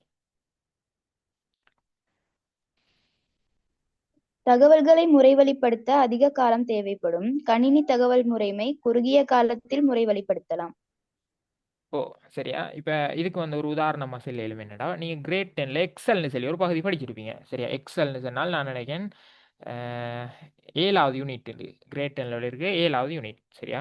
அப்போ இதில் வந்து நீங்கள் பார்த்துருப்பீங்க ஆயிரக்கணக்கான பேருடைய டேட்டாஸ் இருந்தாலும் பொதுவாக ஒரு ஆயிரக்கணக்கான ப்ராடக்ட்ஸ்ட ப்ரைஸ் இருக்குதுன்னு வைங்களே, அந்த அவ்வளோ ப்ரைஸையும் வந்து கைமுறையில் எண்ணி எடுக்கிறேன்னு சொன்னால், அதாவது கையால் நம்ம எந்த கால்குலேட்டரையோ கணினியோ பயன்படுத்தாமல் அதை நம்ம கைமுறையில் கூட்ட போகிறோம்னு சொன்னால் எவ்வளோ ஒரு டைம் ஒன்று எடுக்கும். அப்போ அந்த முறைவழி நடக்கிறதுக்கு வந்து ஒரு 800 அல்லது ஒரு 1000 ப்ராடக்ட்ஸ் டீட்டெயில்ஸ், அதாவது அந்த டோட்டல் எடுக்கிறதுக்கு வந்து விலையிட இவ்வளோ டைம் எடுக்கும். கைமுறையில் பயன்படுத்தப்பட்ட உங்களுக்கே தெரியும் அவர் கணக்கில் எடுக்கும். ஆனால் இதே வந்து அந்த எக்ஸல் சீட்டில் நீங்கள் பயன்படுத்தி பார்த்துருப்பீங்க. சம்முன்னு சொல்லி கொடுத்து நம்ம அதை செலக்ட் பண்ணி விட்டமாக இருந்தால் அல்லது அதோட அட்ரஸ் ரேஞ்ச் அடிச்சு விட்டமாக இருந்தால் ஒரு என்டர், அதாவது கிட்டத்தட்ட ஒரு 2 செகண்டுக்குள்ளுக்கு வந்து நம்ம ஆயிரக்கணக்கான அதாவது ப்ராடக்ட்ஸ் விலையை வந்து டோட்டல் பண்ண இயலுமாக இருக்கும். அப்போ இது வந்து தகவல் முறைமையிலிருந்து கணினி தகவல் முறைமையை பயன்படுத்துறதால உள்ள இன்னொரு அட்வான்டேஜாக செல்லும். என்னது,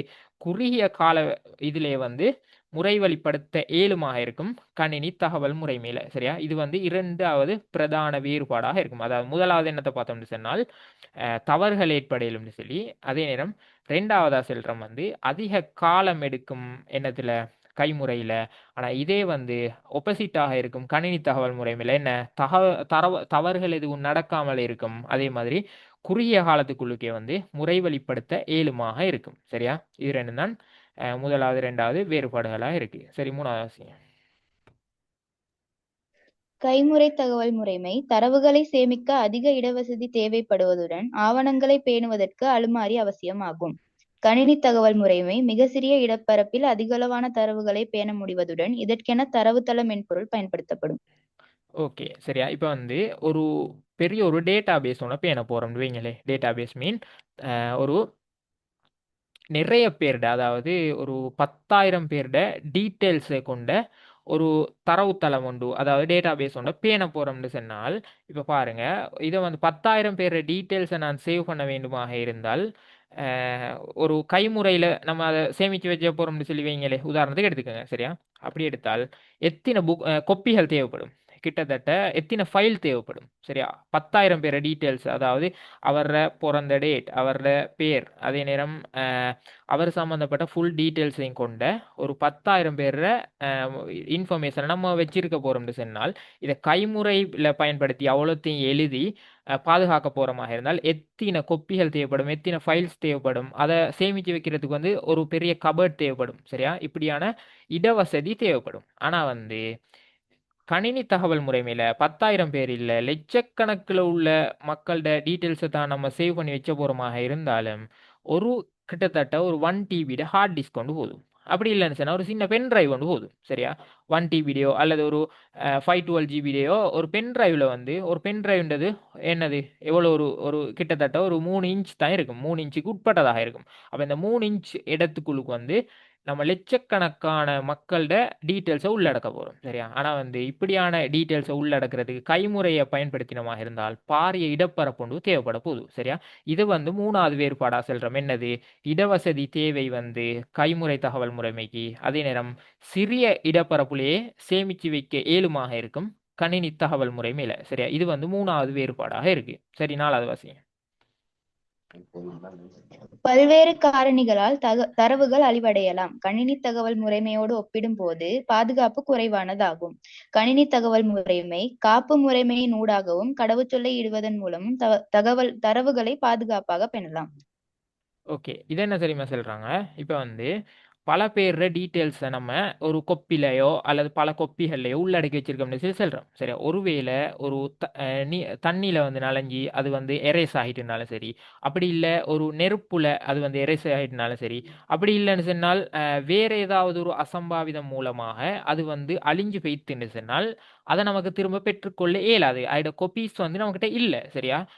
கொப்பீஸ் எடுத்து வச்சிருந்தா மட்டும்தான் அது பாதுகாக்கப்படும், அல்லது அந்த கொப்பீஸும் எரேஸ் பண்ணப்பட்டு சொன்னால் அதுவும் இல்லாமல் போயிடும் சரியா. அப்போ வந்து பாதுகாப்புன்றது 0 சரியா எண்ணத்தில் கைமுறை தகவல் முறைமையில். ஆனால் வந்து இப்படி பல பேர் டீட்டெயில்ஸை உள்ளடக்கின ஒரு டேட்டா பேஸையோ அல்லது ஒரு முறைமையுண்டையோ நம்ம வந்து ஒரு பெக்கப் எடுக்கக்கூடிய ஒரு முறைமையில் சேவ் பண்ணி வச்சோம்டா. பெக்கப் எடுக்க போகிறோம்டா, இது வந்து உங்களுக்கு கிளியர் இல்லாமையும் இருக்கலும் இந்த சொல். என்ன சொன்னால் அதுக்கு பிறகு தான் வரும். நான் நினைக்கிறேன் கடைசி யூனிட்ல என்னமோ இருக்குது பேக்கப் பற்றி. அப்படி இல்லைன்னா 5வது யூனிட்டை கிரேட் 10ல் தெளிவாக படிச்சிருந்தீங்கன்னு சொன்னால் பேக்கப்னா என்னன்னு தெரியும். பேக்கப்னு சொன்னால் காப்புன்னு சொல்லி சொல்கிறேன். அது வந்து என்னென்னா ஒரு இதை என்ன சொன்னால் ஒரு இன்ஃபர்மேஷனையோ அல்லது ஒரு சாஃப்ட்வேரையோ அல்லது வேறு ஏதாவது ஐடி ரீதியான ஒரு தகவல் உண்டை நம்ம மீள பெறும் நோக்கத்தோட வந்து எங்கே சரி சேவ் பண்ணுறமாக இருந்தால், மீள பெறணும்ன்ற நோக்கத்தோட எங்கே சரி சேவ் பண்ணுறமாக இருந்தால் அதுக்கு செல்றது பேக்கப்னு சொல்லி, சரியா. அதை மீள பெறுகிறதுக்கு செல்ற ரீஸ்டோர்னு சொல்லி சொல்லுவோம், சரியா. அப்போ வந்து மீள பெறுகிறத நோக்கமாக வச்சு நம்ம ஒரு இமெயிலையோ அல்லது ஒரு கூகுள் டிரைவ்லையோ அல்லது வந்து ஒரு ஐக்ளவுட்லேயோ வந்து சேவ் பண்ணி வச்சோமாக இருந்தால் அந்த இமெயில் ஐடி நமக்கு தெரிஞ்சால் மட்டும் போதும். அதை திரும்ப எப்போ நமக்கு தேவைப்பட்டாலும் அந்த ஃபுல் டீட்டெயில்ஸை நமக்கு எடுத்துக்கொள்ள இயலும், சரியா. அப்போ வந்து அது எந்த ரீதியிலையும் அது அழிஞ்சி போகாது, சரியா. ஒரு இமெயில்ன்றது வந்து சாதாரண ஒரு விடயம் இல்லை. அதுக்குன்னு நமக்குன்னு ஒரு டேட்டா பேஸ் ஒதுக்கப்பட்டிருக்கு. அது வந்து ஃபுல்லாக க்ளவுடில் தான் இருக்குது. அது எங்கே இருக்குன்னு சொல்லி அதுக்கு சில க்ளவுடுண்டாலே மாயம், சரியா. அதுக்கு அது எங்கே இருக்குன்னு யாருக்கும் தெரியாது, யாருக்கும் தேடி அழிக்கவும் இயலாது. அது வந்து மாயமாக இருக்க போகுது, சரியா. அப்போ வந்து அப்படி மாய வலைத்தளம் ஒன்றில் அதாவது அதுக்கு சொல்கிற விர்ச்சுவல் நெட்வொர்க் ஒன்றில் நம்ம சேவ் பண்ணி வச்சுருந்தோமாக இருந்தால் இந்த கணினி தொழில்நுட்பத்தை பயன்படுத்தி நமக்கு தேவையான டைமில் அதை எடுத்துக்கொள்ள இயலும். தேவையான இடத்துல இருந்தும் அதை எடுத்துக்கொள்ள இயலுமாக இருக்கும். ஆனால் வந்து இதே கைமுறைமையை பயன்படுத்தி பல தகவல்களை நம்ம சேமிச்சு ஒரு இடத்துல வச்சுருந்தோமாக இருந்தால் அது என்ன சரி ஒரு அனர்த்தமோ அல்லது ஒரு அசம்பாவிதமோ நடந்து அது வந்து அழிஞ்சு போயிட்டு இருந்தால் அது வந்து மீள பெற்றுக்கொள்ள இயலாமல் இருக்கும். இது வந்து ஒரு 4வது வேறுபாடாக செல்றோம். இது வந்து பிரதான வேறுபாடுகள், சரியா. இது தவிர்ந்த பல வேறுபாடுகளும் இருக்குது, சரியா. ஒன்று வந்து செக்யூரிட்டி ப்ராப்ளம், அதாவது இன்னொன்று செல்லிலும் பாதுகாப்புல செக்யூரிட்டி பிரச்சனைகள். இப்போ ஒரு தகவல் ஒன்றை எடுத்துக்கொள்ளண்டா ஒரு கொப்பியை நம்ம களவாடினோம்னா ஒரு ஃபுல் டீட்டெயில்ஸையும் எடுத்துடலும் ஒரு கம்பெனியில். ஆனால் வந்து கொஞ்சம் இருங்க.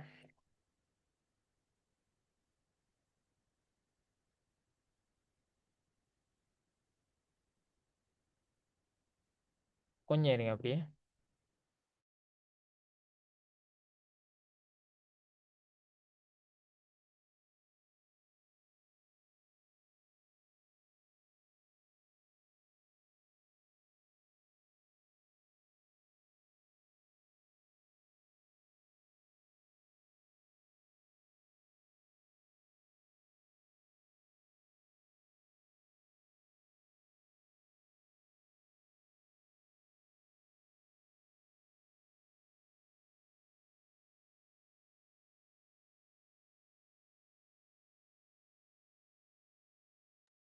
சரி, அப்போ வந்து ஒரு தரவுத்தளம் ஒன்ற செக்யூரிட்டியை வந்து நமக்கு வந்து கணினியை பயன்படுத்தி நம்ம செஞ்சமாக இருந்தால் அது வந்து சரியான ஒரு சிஸ்டம் ஒன்லையோ சரியான ஒரு சாஃப்ட்வேர்லையோ சரியான ஒரு க்ளவுட்லேயோ நம்ம சேவ் பண்ணி அதுக்குன்னு ஒரு பாஸ்வேர்டை போட்டு வச்சிருந்தமாக இருந்தால் நம்மளை தவிர வேறு யாருக்குமே அதை எக்ஸஸ் பண்ண இயலாது. அது எந்த டிவைஸை தான் நம்ம களவாடினாலும் அந்த பாஸ்வேர்டு தெரியாத வரைக்கும் அதை வந்து எக்ஸஸ் பண்ண இயலாது. அது தெரிஞ்சவருக்கு மட்டும்தான் எக்ஸஸ் பண்ண இயலும். அப்போ வந்து பாதுகாப்புன்றதும் வந்து மிகவும் ஒரு சிறந்த ஒரு முறையாக பயன்படுத்தப்படுகிறது. இந்த கணினியை அடிப்படையாக கொண்ட முறைமையில தான் இப்படியான பல நன்மைகள் இருக்குது. கணினியை அடிப்படையாக கொண்ட முறைமையை நம்ம பயன்படுத்துறதால பிரதான வேறுபாடுகளை தான் வந்து இதில் தந்திருக்காங்க. ஆனால் வந்து இந்த பிரதான வேறுபாடுகளை தான் எக்ஸாம்லையும் எதிர்பார்ப்பாங்க, சரியா. அதால் எப்பவும் இந்த வேறுபாடுகளை எழுதுறத நோக்கமாக வைங்க. இதை வந்து உங்களுக்கு ஈஸியாக எந்த மெத்தடில் இது விளங்குதோ அந்த மெத்தடில் வந்து குறித்து வச்சுக்கங்க. இப்போ வந்து ஐடியில் வந்து பொதுவாக நல்லா கவனிங்க இதை, சரியா. என்னென்னா ஐடி வந்து ஒரு வரைவிலக்கண பாடம் இல்லை. வரைவிலக்கண பாடம்னு சொன்னால் உங்களுக்கு தெரியும், சிவிக்ஸாக இருந்தால் சரி அப்படி இல்லைண்டா ஒரு ஜியோகிரஃபி பாடமாக இருந்தால் சரி அது எப்படி இருக்கும், ஒரு காரணம்னு கேட்டால் அந்த காரணத்தை தான் எதிர்பார்ப்பாங்க, இல்லையா. அதே நேரம் ஒரு நோக்கம்னு கேட்டால் அந்த நோக்கத்தை தான் எதிர்பார்ப்பாங்க. அதுக்கு என்ன வரைவிலக்கணமோ அந்த வரைவிலக்கணத்தை தான் எழுதணும். அப்படி இல்லைண்டா சில பாடங்கள் உங்களுக்கு தெரியும், சில அறிஞர்கள் சொல்லிட்டு போயிருப்பான் இப்படி இதுக்கு வரைவிலக்கணம் இதுதாண்டு. அப்போ இந்த அறிஞர் சொன்ன வரைவிலக்கணத்தை எழுதுங்கன்னு சொன்னால் நம்ம அதைத்தான் எழுதணும். வேறு எதை எழுதினாலும் பிழையாகிலும். ஆனால் ஐடியில் இருக்கிற ஒரு அட்வான்டேஜ் என்னன்னு சொன்னால் எதுக்கும் இதுதான் ஒரு வரைவிலக்கணம்னு நிர்ணயிக்கப்பட்டு இல்லை. அதுக்கு இன்று ஸ்டாண்டர்டான ஒரு வரைவிலக்கணம் இல்லை, சரியா. ஐடியில் எப்போவும் என்னத்தை எதிர்பார்ப்பாங்கன்னு சொன்னால் ஒரு விடயத்தை வந்து நம்ம செல்றதுல அது உண்மையாக இருந்தாலும் ஓகே ஓகேன்னு சொன்னால் அந்த வரைவிலக்கணம் ஏற்றுக்கொள்ளப்படும். இப்போ நீங்கள் வந்து இதில் பார்த்துருப்பீங்க, அதை நம்ம பாடமாக்கணும்னு எந்த நோக்கமும் இல்லை. மற்ற பாடங்களை பொறுத்த வரைக்கும் கட்டாயம் பாடமாக்கணும். இப்போ ஐடியில் இப்போ நம்ம பார்த்தோம் என்ன முறைமைன்னு சொல்லி ஒரு பகுதி பார்த்தோம். இப்போ முறைமையில் நீங்கள் பொது நோக்கத்தை அடைந்து கொள்வதற்காக பல கூறுகளை பயன்படுத்துகிறோம்னு சொல்லி அந்த ரெண்டு வேர்டும் வந்து அதை நீங்கள் உங்களுக்கு ஏற்ற முறையில் அந்த ரெண்டு வேர்டும் வரணும். ஏண்டா ஒரு முறைமையில் அடிப்படையாக அதுக்குன்னு ஒரு நோக்கம் இருக்கணும். அதே மாதிரி அந்த நோக்கத்தை அடைஞ்சு கொள்வது பல கூறுகளை கட்டாயம் பயன்படுத்தணும். அப்படியாக இருந்தால் தான் அது முறைமை விளைஞ்சா. அப்போ அந்த ரெண்டு கீவேர்டோட நீங்கள் எப்படித்தான் அந்த வேற வேற மாதிரி நீங்கள் வந்து மோடிஃபை பண்ணி எழுதினாலும் அந்த வரைவிலக்கணம் எப்படித்தான் எந்த முறைமையில் எழுதினாலும் உங்கள் எல்லாருடையும் சரியா தானே ஆக போகுது. சரியா? ஆனால் அந்த ரெண்டு கீவேர்டும் பயன்படுத்தணும். அது ரெண்டும் தான் அந்த முறைமையோட அடிப்படை. சரியா? அதே மாதிரி தான் ஐடியில் எல்லாத்துக்கும் வரைவிலக்கணம்ன்ற ஒரு ஸ்டாண்டர்டான ஒன்று இல்லை. சரியா? டெஃபினிஷன்றது நீங்கள் எல்லா இடத்தையும் பார்த்துருப்பீங்க. ஒவ்வொருத்தர் எடுத்த ஒவ்வொரு நோட்ஸில் வந்து ஒவ்வொரு மாதிரி இருக்கும். பொதுவாக A level நோட்ஸ்லாம் எடுத்து பாருங்க, ஒவ்வொரு சேர் எடுத்திருப்பாரு, ஒவ்வொரு மாதிரி இருக்கும். சரியா? அதை வச்சு இது பிள்ளையா இது சரியான்னு நீங்கள் குழம்பிக்க தேவையில்லை. ஐடியில் வந்து இப்போ ஸ்டாண்டர்டான ஒரு வரைவிலக்கணம் இல்லை. அந்த விஷயத்தை வந்து அவர் சரியா செல்றாரான்னு சொல்லி தான் கவனிப்பாங்க. சரியா? அதால இப்போ இதையும் வந்து நீங்கள் எழுதக்கிட்ட உங்களுக்கு ஏற்ற முறையில் நீங்கள் நோட் பண்ணி வச்சுக்கோங்க. உங்களுக்கு எது ஞாபகம் நிற்குமோ அந்த முறைமையில். இப்போ இதில் நான் பிரதானமான வேறுபாடுகள் என்ன தவறுகள் ஏற்பட இயலாது. அதே மாதிரி குறுகிய காலம் தேவைப்படும், அதே நேரம் லாங் டைம் எடுக்கும். அதே மாதிரி அதிக இடம் தேவை, இடம் குறைவு. இப்படியான கீவேர்ட்ஸை வந்து நீங்கள் வச்சுக்கோங்க. சரியா? இந்த கீவேர்ட்ஸை வச்சா நமக்கு ஈஸியாக அதுக்குரிய வரைவிலக்கணம் வரப்போகுது. இதை வந்து வேறுபாடுகளாக இது தான் பாயிண்ட்ஸ் எழுதியா கீழே சின்ன சின்ன விளக்கம் கொடுத்தால் அதுக்குரிய விடையாக தான் அமையும். சரியா? இப்படி ஈஸியாக வந்து இதுக்குரிய ஆன்சர் பண்ணலும் யாரும் வந்து குழம்பிக்கணும்னு எந்த இதுவும் இல்லை. சரியா? இதில் கேள்வி வந்தால் வந்து நான் நினைக்கிறேன் ஒரு 2 மார்க்ஸுக்கு வரையிலும் ரெண்டு வேறுபாடாக கேட்டு அதே நேரம் ஒரு 4 மார்க்ஸுக்கு வரேன்னு சொன்னால் 4ஐயும் கேட்டு வரையிலும். சரி, இப்படி தான் இதில் கேள்வி வரும். அப்போ வந்து ஈஸியாக இதுக்கு ஆன்சர் பண்ண இயலுமாக இருக்கும். சரியா? அப்போ இன்றைய கிளாஸில் பார்த்து எல்லாம் விளங்கிட்டா? எல்லாரும் போடுங்க விளங்கிட்டா இல்லையாண்டு. நாளைக்கு வந்து நாளைக்கு இல்லை நாளாண்டைக்கு இருக்கும் உங்களுக்கு கிளாஸ். நாளைக்கும் நாளாண்டைக்கு இருக்குன்னு நினைக்கிறேன். முறைமை விருத்தி செயல் ஒழுங்குண்ட இதான் வந்து கொஞ்சம் பெரிய பகுதி இதில் இருக்கிற. அதை வந்து அடுத்த கிளாஸில் பார்ப்போம். சரி, அது பெரிய பகுதி இன்னத்தை சுட்டி இன்றைக்கு பார்க்க வேணாம். அடுத்த கிளாஸில் பார்ப்போம். எல்லாரும் போடுங்க என்ன மாதிரி விளங்கிட்டேன்னு. சரி, டவுட்டு தான் கேளுங்க. சரியா? அதை பார்த்துட்டே முடிப்போம். டவுட் என்ன சரி இருந்தால் யாருக்கு சரி கேளு. விளங்கிட்டு சார். ஓகே. ஒருத்தர் டவுட் கேட்டிருக்கு. ஃபர்ஸ்ட் நமக்கு இந்த யூனிட்டும் வருமாண்டோ. உங்களுக்கு இதை வந்து எப்படி தெரியுமா டிவைட் பண்ணி பார்க்குறேன். இப்போ சும்மா உங்களுக்கு அழகாக பார்க்கலாமே எப்படி ஃபர்ஸ்ட் டைமுக்கு வந்து இந்த யூனிட்டில் கேள்வி வராதா? இல்லை, ஃபர்ஸ்ட் யூனிட்டுக்கு இந்த ஃபர்ஸ்ட் டேர்முக்கு வந்து இந்த யூனிட்டில் கேள்வி வரும். சரியா? வரும். ஆனால் அவங்க ஒவ்வொரு பேப்பர் எடுக்கிற ஒவ்வொரு கம்பெனியும் ஒவ்வொரு மாதிரி என்ன மாதிரி எடுப்பாங்களா இல்லையான்றது தெரியாது. சரியா? ஆனால் பொதுவாக யோசிச்சு பார்த்தா வரும். ஏண்டா பாருங்க, கிரேட் 10ல் எத்தனை யூனிட்ஸ் இருக்குது? 9 இருக்குது. சரியா? அப்போ உங்களுக்கு இருக்கிற டேர்ம்ஸ் எத்தனை? 3.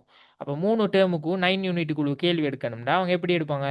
ஃபர்ஸ்ட் 3 யூனிட்டையும் ஃபர்ஸ்ட் டேர்மில் உள்ளடக்குவாங்க. சரியா? செகண்ட் டேர்முக்கு என்ன செய்வாங்க?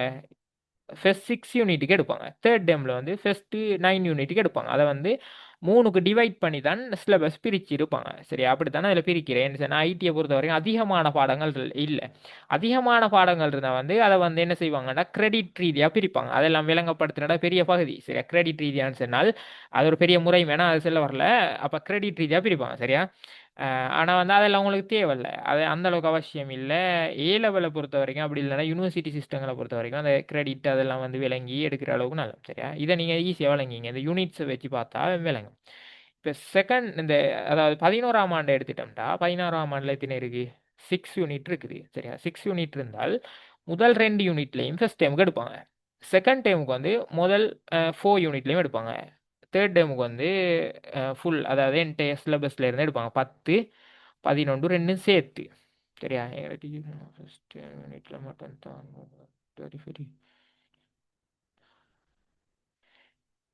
இல்லை, இது வந்து ஏற்றுக்கொள்ளக்கூடிய ஒன்று தான். என்னன்னு சொன்னால் ஃபர்ஸ்ட் யூனிட் வந்து பெரிய யூனிட் ஒன்று தானே. கிரெடிட் ரீதியாக பார்த்தாங்கன்னு சொன்னால் ஃபர்ஸ்ட் யூனிட் மட்டும்தான் உங்களுக்கு வரப்போகுது. சரியா? அது உண்மைதான். சரியா? கிரெடிட் ரீதியாக பார்த்தா அப்படி வரும். ஆனால் வந்து கிரெடிட் ரீதியாக பார்க்காம யூனிட்டை வந்து டார்கெட் பண்ணாங்கன்னு சொன்னால் ஃபர்ஸ்ட் 2 யூனிட்டுக்குள்ளுக்கும் கேள்வி வரும்.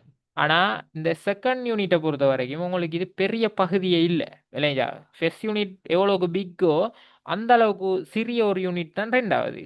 சரியா? ரெண்டாவது யூனிட்டை பாருங்கள் எவ்வளோ ஒரு சின்ன பகுதிண்டு மற்ற யூனிட்டுகளோட ஒப்பிடக்கிட்ட. இதில் வந்து 5வது யூனிட்டை பாருங்கள் எவ்வளோ பெருசுண்டு. சரியா? 5வது யூனிட் இந்த ஃபர்ஸ்ட் யூனிட் எல்லாம் எவ்வளோ பெருசு. அதோட ஒப்பிடக்கிட்ட வந்து இந்த செகண்ட் யூனிட்ன்றது ஆகவே சிறிய ஒரு பகுதி. அதால நீங்க அந்த யோசிக்க தேவையில்ல இந்த செகண்ட் யூனிட்ல கேள்வி வருமா வராதான்னு சொல்லி சரியா. நம்ம வந்து இன்னும் ஒரு 2 கிளாஸ்ல இந்த யூனிட்டை முடிச்சிடலும். 2 கிளாஸ் மேக்ஸிமம் ஒரு 3 கிளாஸ்ல முடிச்சிடலும். முடிச்சிட்டு ஃபர்ஸ்ட் டைம் நம்ம எக்ஸாம் செய்ய தான் போறோம் சரியா. அது வந்து எந்த முறைமையில ஃபர்ஸ்ட் டைம் எக்ஸாமை வச்சு கொள்றேன்னு சொல்லி நான் அது குரூப்ல நான் அப்டேட் பண்றேன் சரி. அதை வந்து ஆன்லைன்ல செய்வோமா அப்படி இல்லை எம்சிக்யூவை மட்டும் ஆன்லைனில் செஞ்சுட்டு பார்ட் டூவை வந்து மெனுவலாக செய்வோமா என்னதுன்றதை பற்றி நான் பேசுகிறேன் சரியா. எந்த ஐடியா எப்படின்னு சொன்னால் அதுக்கு ஒரு பிடிஎஃப் ஒன்று போடுறேன் சரியா. ஃபர்ஸ்ட்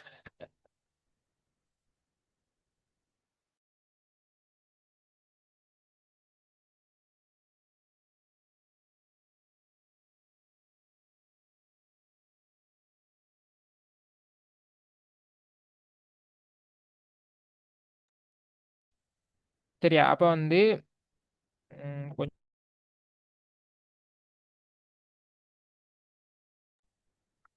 இப்போ எக்ஸாமை வந்து ஆன்லைன்லையா மெனுவலான்னு சொல்லி பார்த்தா எந்த ஐடியா என்னன்னு சொன்னால் அதுக்குரிய பிடிஎஃபை போட்டுறேன் சரியா. இப்போ ஃபர்ஸ்ட் டைமுக்கு பிடிஎஃபை போட்டால் உங்களுக்கு வந்து அதோட ஆன்சர் அதாவது இப்போ இப்படி தான் இது வந்து அமானித பொறுப்பு ஒவ்வொருத்தருடையும்.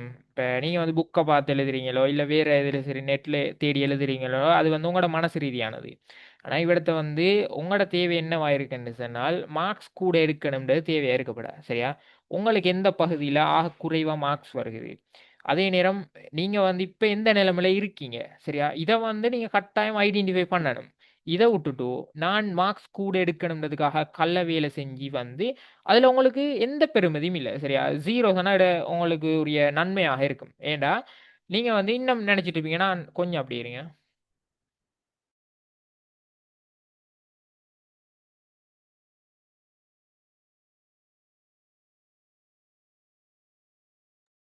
சரியா. அப்போ வந்து நீங்கள் பார்த்து எழுதி நீங்கள் எப்படி நினச்சிட்டு இருப்பீங்க நமக்கு ஏ வருகுது அப்போ நம்ம சூறா ஏ தான் நினச்சிட்டு இருந்தால் எக்ஸாமில் பார்த்து எழுத பொருளே அப்போ அவடத்த என்ன நடக்கும் அவடத்த ஃபெயிலியர் அமையும் சரியா. அவடத்த நீங்கள் நினச்சிட்டு இருப்பீங்க நான் இந்த நிலைமையில தான் இருக்கேன் அப்போ நான் எக்ஸ்ட்ரா படிக்க தேவையில்ல அப்போ எனக்கு எல்லா பகுதியிலையும் நான் கிளியர் தான் நினச்சிட்டு இருப்பீங்க சரியா. அப்போ வந்து அது உங்களுக்கு தான் பாரதூரமான விளைவாக இருக்கும். அதால் அப்போ பிடிஎஃப் போட்டால் நீங்கள் செஞ்சு நீங்கள் வந்து எனக்கு வந்து வேண்டாம் திருத்தம் வேணுமே திருத்தி அதுக்குரிய இதுகளை வந்து நான் அனுப்பினேன்டா தான் வந்து உங்களுக்கு கிளியராக இருக்கும் சரியா. அதால் நான் வந்து பிடிஎஃப் போடுவேன். நீங்கள் வந்து ஏழு இப்படி ஒரு வேலை செய்யுங்க என்னடா ஒஃபிஷியலாகவே பழகணுமே எல்லாரும். எதிர்காலத்தில் வந்து நிறைய தேவைப்படுற ஸ்கில்ஸ்கள் தான் என்னென்னு சொன்னால் நீங்கள் அதை செஞ்சு அதோட விடையை வந்து என் அட்ரஸுக்கு வந்து போஸ்ட் பண்ணி விடுவேன் சரியா. போஸ்ட் பண்ணுறதுக்கு நான் நினைக்கிறேன் ஒரு 50 ரூபா அல்லது 100 ரூபா போகும் சரியா. நம்ம செய்ய போகிறோம் ஒரு 3 டேர்ம் தான் ஒரு வருஷத்தில். இப்போ நீங்கள் கிரேட் 11 அப்போ வருஷத்தில் ஒரு 300 ரூபா செலவாக போகுது போஸ்ட் பண்ணுறதுக்கு. மேக்ஸிமம் 100 ரூபா தான் போகும் என்ன பேப்பர் தானே. அப்போ வந்து போஸ்ட் பண்ணி விட்டு அதை நான் ஃபுல்லாக திருத்திட்டு நான் அதை ஸ்கேன் பண்ணி அதாவது தெளிவாக ஸ்கேன் பண்ணி தான் நான் போட்டு விடுவேன். உங்களுக்கு ஸ்கேன் பண்ணி பிடிஎஃப் பண்ணி உங்களோட பேப்பரை திருத்தி நான் போட்டு விடுவேன் சரி. உங்களுக்கு ஸ்கேன் பண்ணி அனுப்பிடும் ஆனால் வந்து திருத்துறது கஷ்டமாக இருக்கும். எப்படின்னா இப்போ நீங்கள் ஸ்கேன் பண்ணதை வந்து நான் திரும்ப நான் என்னது அதை வந்து நான் பிரிண்ட் அவுட் எடுத்து நான் அதை திருத்தினேனாக இருந்தாலும் அதில் தெளிவே இருக்காது சரி. ஸ்கேன் பண்ணி தானே நீங்கள் ஆல்ரெடி அனுப்பியிருக்கீங்க ஒரிஜினல் இல்லை. ஒரிஜினலை தான் திருத்த இயலுமாக இருக்கும். அதால் திருத்தினத்தை நான் வந்து ஸ்கேன் பண்ணி திரும்ப போட்டு விட்றேன் சரியா. இந்த சிஸ்டம் ஓகேயா இல்லை வேறு என்ன சரி உங்களுக்கு ஐடியா இருக்காண்டா அதையும் சொல்லுங்கள்.